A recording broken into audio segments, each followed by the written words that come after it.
The Matrix is a system, Neo. That system is our enemy.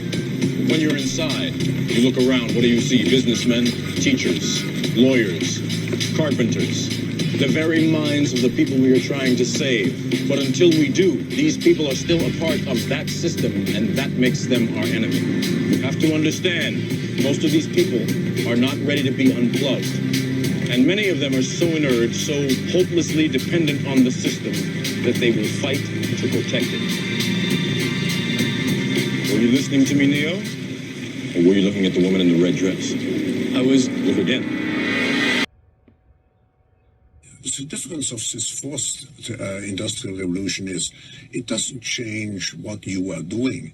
It changes you. If you take genetic editing, right.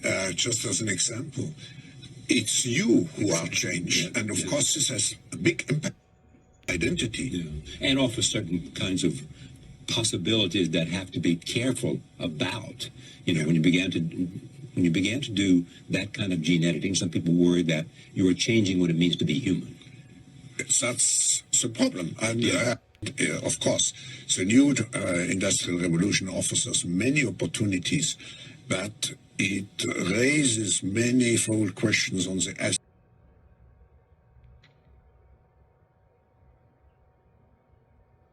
debate about privacy versus security is as old as civilization, you can say. But there is something new now. For the first time in history, it's possible to completely eliminate privacy. Mm-hmm. It was just never possible before, and it is possible now. Something fundamental has changed. Mm-hmm. When dictators always dreamt about completely eliminating privacy, monitoring everybody all the time and knowing everything you do, and not just everything you do, but even everything you think and everything you feel. Whether it's a tyrant in ancient Greece or whether it's Stalin, they always dreamt about it. They could never do it because it was technically impossible. Now it's possible. But some governments and corporations, for the first time in history, have the power to basically hack human beings. There is a lot of talk about hacking computers, hacking smartphones, hacking bank accounts, but the big story of our era is the ability to hack human beings.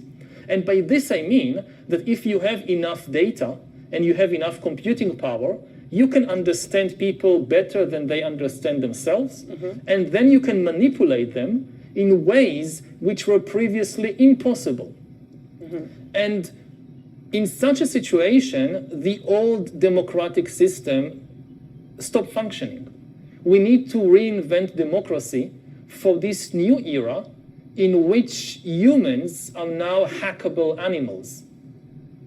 You know, the whole idea that humans have, you know, they have this soul or spirit and they have free will and nobody knows what's happening inside me. So whatever I choose, whether in the election or whether in the supermarket, this is my free will, that's over.